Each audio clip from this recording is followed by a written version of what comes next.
Itinuturing na biyaya ng ilang Pilipino ang kanilang pagkakataon na makadaupang palad si Blessed John Paul II sa mga naging pagbisita niya rito sa Pilipinas. At kaugnay niya mga kapanem natin si Ginang Thelma Balajadia, isa sa mga nagkaroon ng pagkakataon na makasalamuha ang dating Santo Papa na nakatagdang i-canonize sa linggo. Magandang umaga, Ms. Balajadia. Magandang umaga, Howie. Okay.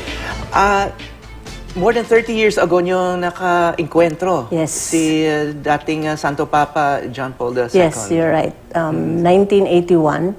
That happened in February, I think, of 1981. Yung unang pagbisita niya sa Pilipinas. Kasi dalawang beses siya nagpunta rito. Ito yung, he ascended the papacy in 1979. And then he started his visits. And that was when he came to the Philippines. 2 years after becoming Pope. 2 years pumunta after. na sa Philippines. Alam natin na he was one of the most well-traveled popes in history, no? And Pilipinas, dalawang beses siya nagpunta rito. Oh, swerte tayo talaga. And at that time, nasaan kayo? Paano niyo siya nakilala? At that time, I was working with Radio Veritas Asia. Which is a Catholic radio station. This is a Catholic radio station that broadcasts shortwave to Asia in different languages. And then that's why the Pope went to Radio Veritas Asia to give his address to the bishops of Asia. Kasi I don't think he would be able to go to all the countries of Asia. So it was the most siguro practical way, go to Radio Veritas Asia and there give his address. Okay, so pumunta siya sa radio para mag-broadcast dun sa istasyon ninyo. Yes. Do you remember kung ano yung sinabi niya sa sa Catholic communities around Asia at that time? I think it was his usual way of, he just gave them inspiration.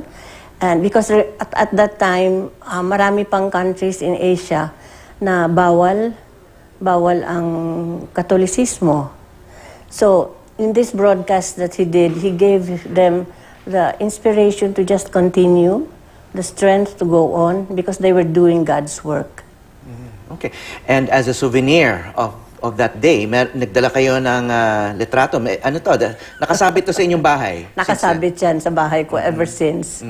And then, of course, this looks like you. Yes, that's me 30 years ago. 30 years ago. At ito yung inyong anak na si Risa. Yes, bunso naming anak na babae. At that time, 3 years old? Yeah. So ano to? Swerte kayo na may litrato kayong ganito? Oo. Kasi, siyempre, pupunta ang Pope sa Radio Veritas. The management naman gave us the privilege to have an audience with him. So lahat kami ng empleyado binigyan ng pagkakataon na makadaupang palad nga ang Santo Papa. At pero hindi pa uso nun yung cellphones. So kailangan may mga photographer talaga kayo nandun. Yeah, sayang wala pa no? mga selfie. Walang selfie. So yan, when he came in the lobby, before he came, siyempre magulo ang tao, jostling for the best position. And then suddenly he came in, a hush fell, and then suddenly he was there in front of us. Did he say anything? He did not really say anything. He just stood there and blessed each one of us individually. I had the chance to kiss his ring. Pero inakap pa yung anak nyo. Paano yun? Inabot nyo sa kanya si Risa? Kasi part of the program was, we had, kami na may mga maliliit na anak na babae, magbibigay itong mga anak namin ng bouquet sa kanya on his arrival.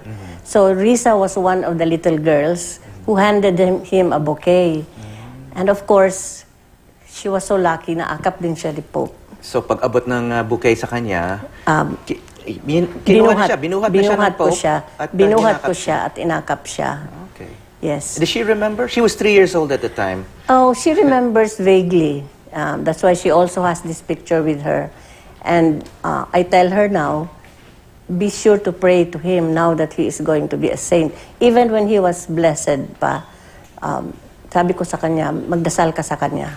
Okay, this is very early on in his papacy. Ano? Yes. So wala kayong inkling, wala kayong pakiramdam na one of these days magiging santo itong wala naman Santo talaga, Papa but ang feeling ko noon, when I stood face to face with him, sabi ko pa nga sa sarili ko, oh my God, this must be how it will be in heaven someday. When I come face to face with Jesus, speechless ka with joy. Meron siyang aura kasi of sanctity even at that time. merong something na makita mo na ano siya na tao talaga, sagrado na tao. Okay. Kayo, you still remain religious. You're part of a lay religious community. Yes, the Nabanggit mo sa akin Carmelites. kanina. Yes. Yung lay Carmelites. Ano? Ano naman tingin nyo nangyayari sa simbahan ngayon with the new Pope? Of course, the new Pope kind of approved this canonization. Ano? Yes. Anong tingin nyo sa ginagawa ni Pope Francis ngayon?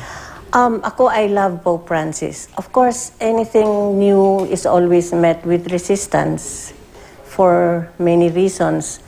But I totally agree with how he is. Actually, para siyang si Pope John Paul din eh.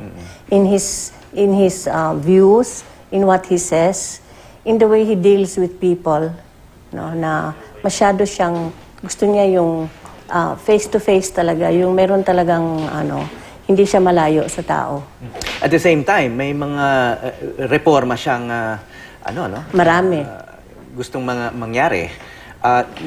Sumasang-ayon naman kayo na kailangan talaga ng reforma yung simbahan. Oh yes, because alam mo, ang simbahan naman is made up of tao rin at mga tao na nagkakamali at nagkakasala din. So kailangan din may mga pagbabago, pag-aayos na gagawin.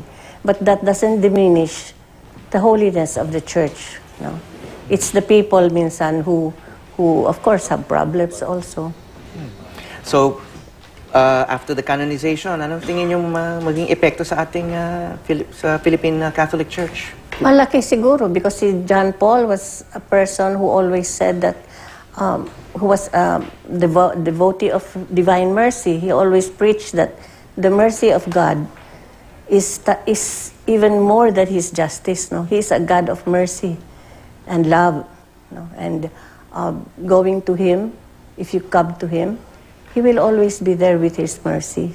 So that's, I think, the message that the Catholic Church or people everywhere need to know now, na hindi nakakatakot ang Panginoon, mapagmahal ang Panginoon. Okay. On that nice message, maraming salamat po, Ginang Thelma Balajadia, isa sa mga Pilipinong nakasalamuha ni Pope John Paul II. Salamat din, Howie, for giving me this.